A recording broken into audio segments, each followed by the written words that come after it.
Yes, now I see the recording button. Okay, hi everyone. Welcome to Creative Spirits with Kate Darnell of Gumboots by the Sea and Sherry McCarthy of the Creative Mermaids. We're so excited to see you here listening to us, our messy, imperfect, but rolling with it podcast. So we're hoping you're as inspired by it as we are by ourselves, because I have to admit, guys, this has been so much fun and has really given me a real jolt of energy for the rest of my week. Yep. This is like, hello everyone. This is like such creative spirit work for ourselves as much as it is for anyone else that happens to stumble across it in whichever way, shape or form. Yeah, and today, actually, speaking of stumbling across us, we'd be so happy if you do listen to us. But we're talking about gratitude today and the importance of gratitude to catapult you instead of capping you. And I think this is something that a lot of us talk about, the importance of gratitude in our life and how it helps us in manifesting, and it helps us also just in accepting sometimes when things aren't going the way they're going, letting the universe play out its plans, being an active co-creator. However, I think the important part there is also the active co-creator. And I know for myself, I've been very guilty sometimes of allowing gratitude to cap me instead of catapult me. And I think this is something that a lot of women, and especially moms, we kind of slide into this of, I have to be grateful for what I have. I have to be grateful for what I have. And I don't think that's really what gratitude is about. I think gratitude is about, oh my God, I'm so blessed to have all these things, and I'm so excited, and I am so lucky, but also, thank you, universe, more please. Yes, thank you, universe. What do you think, Kate? More please. I think that is absolutely bang on and so fitting. I just said to Sherry, and she said, let's talk about gratitude. I'm like, oh my God, I just wrote a newsletter article on gratitude today, so it's perfect timing. But my thing is yeah, definitely with gratitude comes acceptance. With gratitude is like, no, this is exactly as it needs to be. This is more than enough, as opposed to letting it drag you down. Like, oh yeah, I have this, yay. Like going, no, I do have this, yay. Genuinely feeling something towards something, not forcing it, genuinely taking a moment to find true gratitude, not because I've got to have gratitude. Like there's a fine line, right? Yes, and this whole push versus pull, this is a thing that I've actually been working on this week, because I realized that as much as I'm attracted to pull, both in my marketing and just in my life in general, like my spirit animal is a sloth. I'm not someone who believes in charging after things. I'm not a tiger. I'm not going to pounce on something. I'm the sloth. I'm cute, I'm cuddly, I'm slow. I let things come to me. I'm very happy, my little blissful little cocoon type phase. But I love sloths. I love them. Exactly. Me too. But I also realized that as much as I am about this, there's also this ambition and drive that's pushing and struggling with this. And sometimes is often when I look about it and I go, okay, I'm happy with what I have, but I want more. And that's fine. But I've also been using gratitude in a really wrong way, in the sense that I've been using it to cap me instead of catapult me. So I've been kind of going with, I feel this drive, but then the sloth in me is kind of like, well, we're not tigers. We don't jump. At the same time, I'm struggling going, but I do want more. So how do I get this more? And what I should have been doing is using gratitude to catapult me, using it to follow my bliss, going, well, you know what? These is where I'm struggling. I don't like doing this, this, and this, but I love doing this, this, and this. So why don't I just do more of what I love and watch my gratitude bloom, watch my wonderful things in my life bloom, because I'm focusing on the great things in my life and the things I like, and that's what I'm going after. Which for a long time, I was kind of falling into the whole internet marketing trap of, but you have to do this, and you have to do that, and you have to do this. And if you're not doing this, of course, you're not getting the traction you want. So there's this push, and I'm kind of going with using gratitude to go with, well, at least I heard this today, and I can use that, instead of going, at least I heard this today, and I realized it didn't resonate in my soul, and I know that it's not worth it for me, that this is going to be more of a cost. I'm following my bliss. I think that's what I mean too, but the whole like capping, you have to be careful with gratitude that you're using it to really and truly do the work, and not kind of sit back and not do the work because you're going, okay, I'm happy, this is good enough. But you're not really happy. That's so what's going on there? That's exactly, I think that's the trigger for me, is good enough. Like, that'll do. Yes, There's a difference between exactly. going, just start, this is perfect, we're redefining perfect, yay for us, versus, oh, that'll do. That's good enough. That's all I'm worth. That's all I'm actually worth. Whatever. Cool. That's the Whatever. capping. Capping. Let's no capping. Exactly. We're limitless beings, and we have so much to give and so much to do and offer. And like you said, when you get in that bliss, it's the basic law of attraction, isn't it? So we get into that bliss. Yes. We're having a good time. This is making me feel good, and it's, again, instead of the hustle, alignment. Not a perfect balance, but it's true to your heart and soul's desires. So it's alignment. I love alignment. Yeah, so the Me sloth can be just as too. successful as the tiger, but you're doing it your way through the basic concept of gratitude. Exactly. And instead of going to myself, okay, sloth, like, this is what you have to do to be a tiger, and pushing myself that way, which I was doing, and getting stressed out and being like, what's going on here? Yeah, to kind of go, exactly, wait, no, I'm not about the hustle, but I am about alignment. And I think this is what the sloth is. He's 100% about alignment. The sloth isn't about doing things that are not in soul capacity. Right. It's not in his That's super heart. productive. I He's think not doing it. Exactly. also And he hasn't gone extinct. Definitely still hanging around. That is awesome. Exactly. Definitely. In bliss.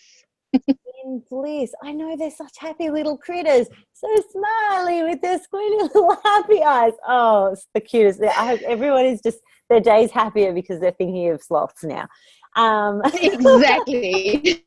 So yeah, that law of attraction with gratitude, this is where the real magic happens. And it's not forcing yourself to go, oh yeah, I'm happy with my life at where it is. It is a matter of shifting perspective and going, no, what I have is really magic. I can make it better if I want. I am Exactly for the food on my table, for this home. It's safe for me to want this food on my table in this home, or yes, holiday home, whatever lifestyle. Insert your desires here. Yeah. Exactly. And I also think it's important to go with, if you're at that point where you're kind of like, you know what, I can't think of anything to be grateful for. Like, yeah, it's all great using it to cap you, and not cap you, sorry, but to catapult you. But I'm in a place where I can't even think of anything I want. Like, I'm really just depressed or down or just in grief. And, I think it's also important to remember that that's also a gratitude will build that path out. And you know what? You can be grateful for breathing that day. And if you're not grateful for your own breath, grateful for someone else's. And I think this was something that even with my littlest guy, I learned, because breathing is a big deal. He was a week old when he went into ICU for the first time because he had a flu and he couldn't breathe, and he was monitored. And you're like, something so basic, all of a sudden it's like, breathe, breathe, breathe. Or he took a fever seizure and passed out blue, and you're just like, breathe, breathe, breathe. And so sometimes I think we get this, and it really brought home for me, though, as horrible as it was, that we often do get so far beyond the basics sometimes that we do need to come back. So I think there's nothing, you don't need to focus on the basics unless you're at a point where you need to focus on the basics. And both are okay. It's that cycle thing again of, in summertime, you're not thinking about how in winter you would just love to have that apple, because there's apples everywhere and you just want to have apple pie. And that's fine. And you want the ice cream with it and cream, and that's perfect. And there's nothing wrong with that. Don't judge. Yes, universe, more please. But when it comes to wintertime and you're kind of like, I can't even think about the apple pie, it's not even occurring to me, but of course not. Just be thankful that, you have apple seeds that you can plant and have it for next year, or there's a tree waiting for you to bloom. Like, I think these are important things to remember, as the cycles, and that it won't always, you can't compare them basically, because depending on where you are, you're going to need different things, and that's okay. This absolutely brings me to the point of simplicity and keeping things simple. And that apple pie analogy is perfect, because when we keep things simple and we don't complicate things, even like the act of a gratitude ritual, what I appreciate today, what I'm thankful for today, it can be that I'm breathing. I have a beautiful soul sister who had a whole heap of self doubt and just had no self-love for her body image. So she started with gratitude for her brain. I have a brain, it's intelligent, I'm good at thinking of things. So that step out of that darkness by keeping the gratitude simple. You don't have to write pages and pages of gratitude journal, although gratitude journaling is something I totally recommend. But it can just be hand on heart. I'm thankful for this day. I'm thankful for this blanket. I'm thankful for this water, for this food, for my family. Keeping it simple and shifting that, having the confidence to shift perspective. Yeah, creates flow. Yes. And I think this is where the magic of the manifesting and gratitude comes into. I mean, I was reading somewhere where it's very true. You know, if you spent all this time wrapping up a present and you gave it to someone and they just ripped it open and threw it away and said, "What next?" You wouldn't be so inclined to give that person another present. At the same time, you know, like, this is where we are sometimes because we just can't get out of that rut. You know what I mean? Like, and especially as women in body image in particular, you know, like we have been trained to hate our bodies. People make money off of us hating our bodies. You know, like, this is an industry that is, and so that's not easy to fight. And you step back and you go, well, how do I fight this? And when you think about it, unfortunately, our brain often does go, okay, we're going to have this big strategy and we're going to do this and that and this and that. And on one hand, your brain's going, yeah, that sounds right. And your heart's going, we're never going to do that. You know, like, it's too much effort and energy, and I don't have that. So thanks for thinking of that, brain. I'm just going to slink into the corner and stay there. But instead, going, like I said, I love that, the hand on heart, and just going, you know what? That's all great, brain, for one day. But right now, I'm even happy I could think that up. I don't need the energy to follow through today. You know, like, I'm just happy my brain can go into that corner. It almost comes to that, like, I'm happy to be here. It's gratitude helps bring you into the moment, which helps you ask the universe for more. Law of abundance, law of attraction, happy days. Exactly. And then the intention can come in and it builds, you know, the momentum. It's a marathon. It's not a sprint. It's an amazing marathon, and I feel like this is very much like spread the word, creative spirits. Like, Exactly. These are such simple little things that we can all be doing into our day. And I just love the timing that we're talking about gratitude today, because I was like, oh, you know, gratitude, it's a cliche, and it's a cliche because it works, number one, and because it's a really simple, common thing, but it can be overused, or like mamas especially can get quite guilty, like, oh yes, I'm really grateful I have this baby, but I'm also really tired, or I'm not getting any time for myself, or I'm not creating, or I'm feeling a bit resentful, but I must be grateful. And then you get lost in the murk of forgetting about it's okay to be grateful for things that are for you, and they are allowed to be separate to your choice or whatever situation that's pulling you down at the moment. And it doesn't negate the situation, you know, like me going, like the other day I went for coffee on a boat with another mom, and she's on the boat with her parents at the moment. So her parents took her son, and my daughter wanted to come, and I was like, no. And she was really upset. And you know, a couple years ago, I would have given in. I would have been like, you know what's 2 hours of my life? But this is just it. Flip it the other way around. What is 2 hours of your life? 2 hours for me by myself with another mom without being interrupted and having adult conversation is amazing, and will do me a boost for the whole week. Whereas for her, she won't even appreciate it. She'll forget about it because she's like, of course, mommy, like, well, that's who she is. She's just an extension of me, isn't she? You know? Yeah, of course she's here. And now I can throw two at her. No, I know MJ wouldn't do that, but like, I've been in that position where I've stayed, and then you just resent it and turn bitter, and it's just the same shit. It's literally the same story. So you can actually change your story just a little bit to give back. Yes, and this is just it. Yeah. And I really think gratitude is, like I said, the following the bliss. It's the path that will lead you into your new story. Because I think we all just want to flip a switch. You know, we all want to go with tomorrow it changes. But we're creatures of habit. We've got a whole life behind us. That's a lot of momentum. That's a lot of energy from our past. And I do believe your past doesn't have to dictate your future, but you need to be intentional about it. And this is something that gratitude really helps me with. This daily check-in, the bliss, the going with, okay, these were my mistakes today, but these are the lessons I learned from my mistakes. Or, you know what, this is what I really loved about today. How do I bring more of that into tomorrow? And you change it bit by being more aware, by setting more intentions, by looking around and going, okay, I understand that this is not going to be an instant change, but I can build it slowly, and eventually it's going to be huge. And my life will be a completely different life as long as I make that commitment every day, little baby steps. Yeah, definitely. Definitely. And that it does come back to choice, doesn't it? Like, to flick this switch, we have the choice. Like, I can sit here and go, I'm going to feel crappy because my house is in complete shambles and not do anything. Or I'm going to go, well, my house is in shambles because my kids have been actually not watching television and doing stuff. Exactly. Awesome.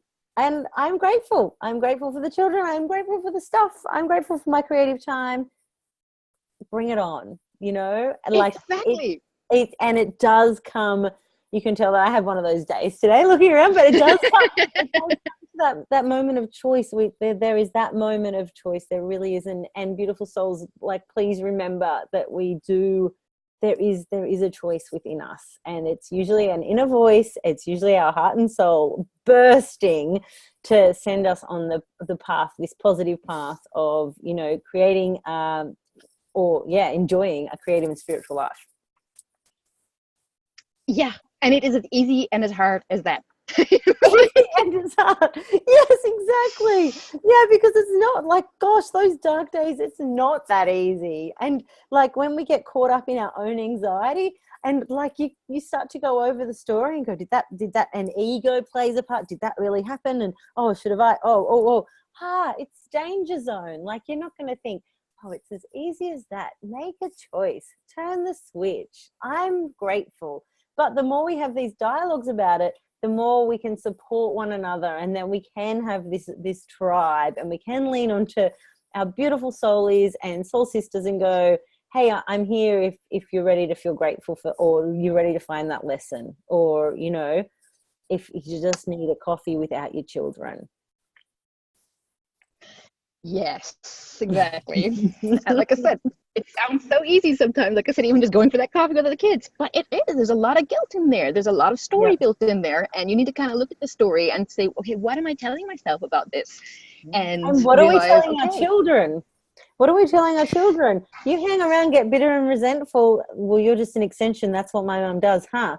You go for 2 hours. She doesn't even realize, but eventually, just like those steps of gratitude are changing our stories, our daughters, our children are watching us be empowered to do what is right for us. And it's domino effect and right for them. Like, what are we? Yeah, the story's never just for us, beautiful souls.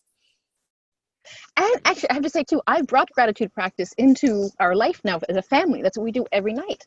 We sit down and it's only 10 minutes, not even, but we all sit together. Yeah. What was your favorite part of today? And it's also nice to hear what their favorite part of the day is. So even if I don't get a chance to do my own private, which I do try, but if I don't, I know at least something. And we have also really wonderful record of our family of this gratitude practice, which is like, this is...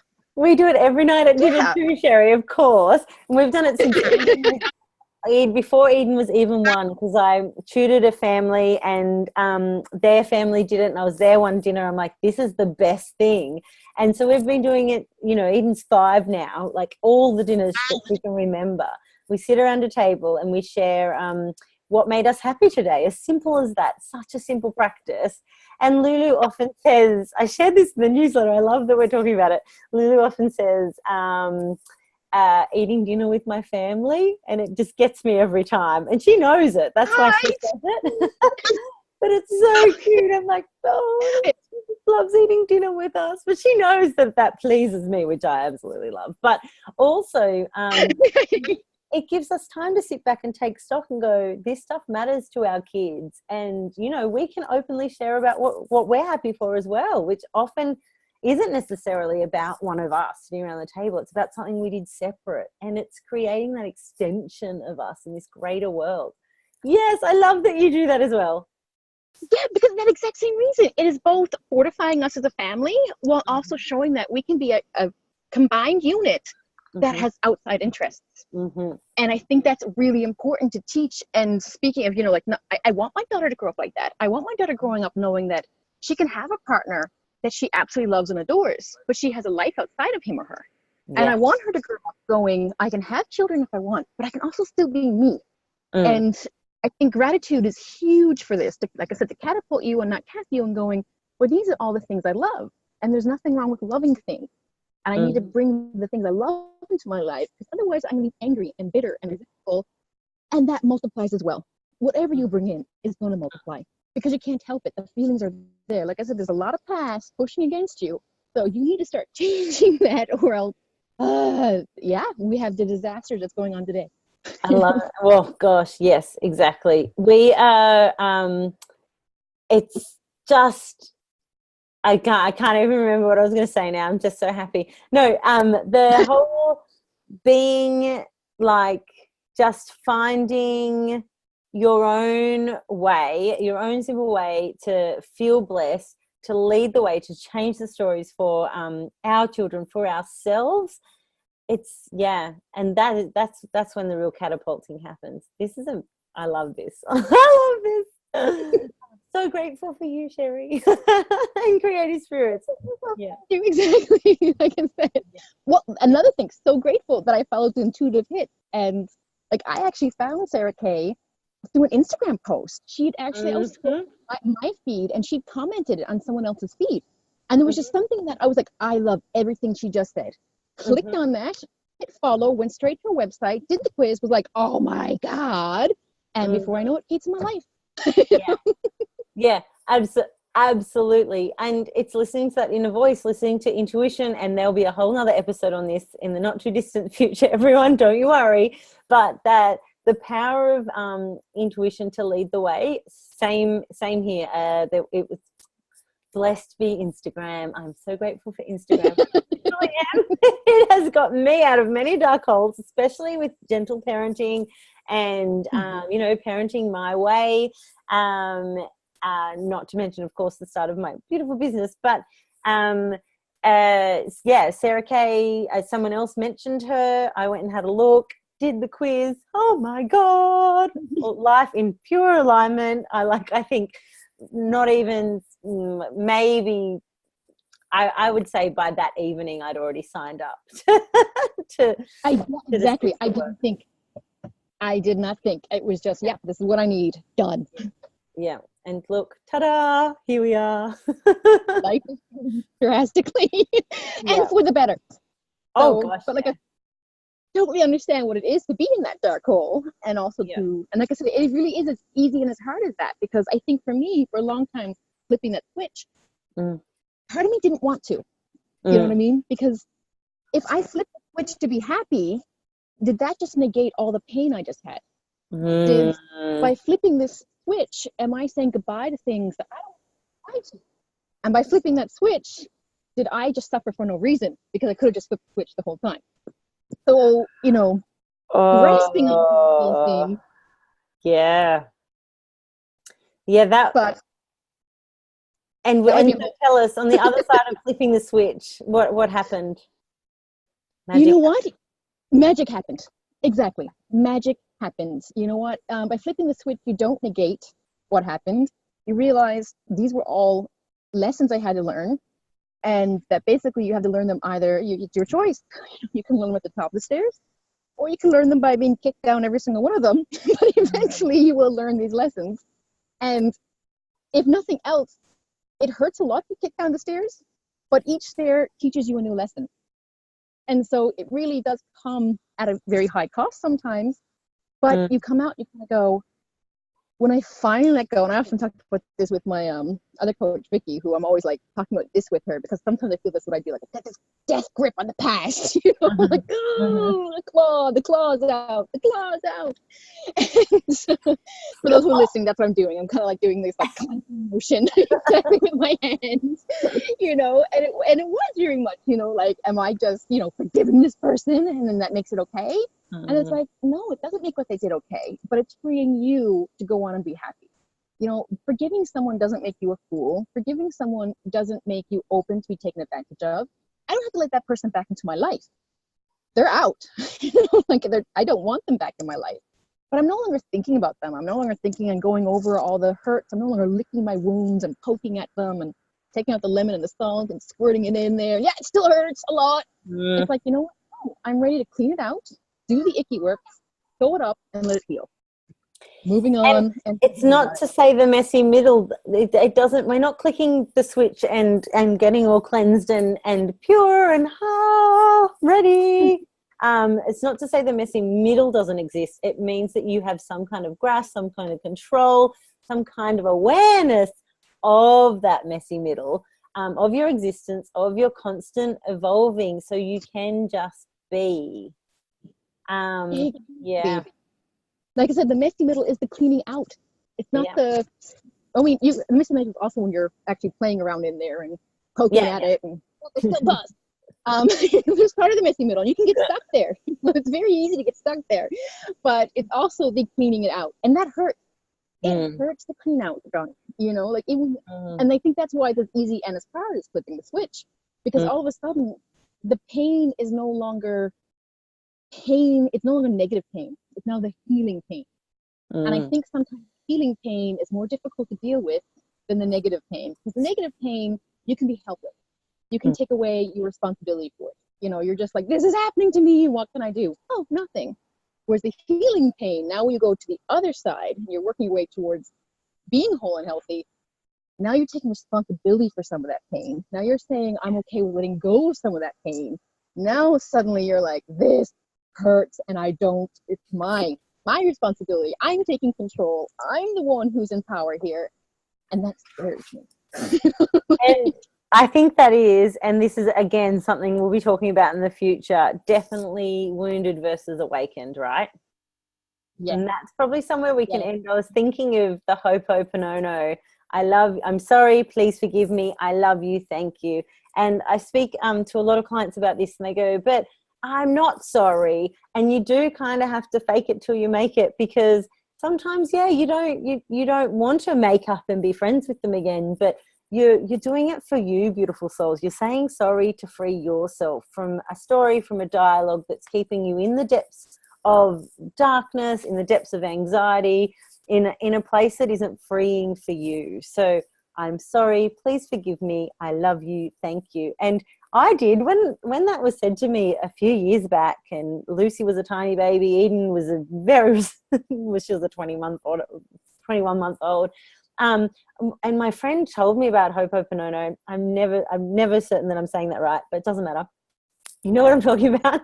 She said, just say it. And I'm like, but I don't know that I do love anyone, and I'm not sure that I am sorry. And she's like, just keep saying it. And it's so freeing now. Like, I only have to start saying that I'm sorry, and I'm like, oh wow, that's shifted something within me. So yeah, wounded versus awakened.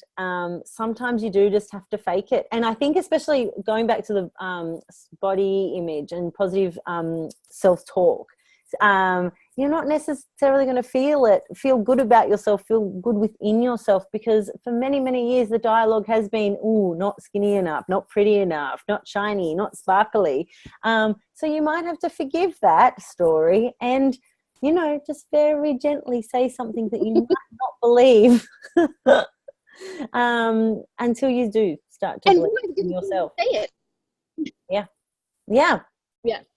And this is which we can do a whole episode on that too. But sometimes, you gotta trick your brain into believing. Yeah, definitely. That's enough, and they start to believe it. Yeah. I love that. I'm like, I'm wrapping up on this, and then I'm like, oh, we could talk so much. Then should we end on that note? Because I could forever. Yeah. But I think it leads well into intention. Yeah, we I think these are the intentions of next week, which will be the moon. definitely. Let's talk about moons and intentions next week. Coming right up, my loves. And we will say goodbye, farewell, see you soon, and thanks for listening. Love you You're so so much, grateful you Sherry. did. I'm Yes. so grateful for it all. Mwah. See you next time. And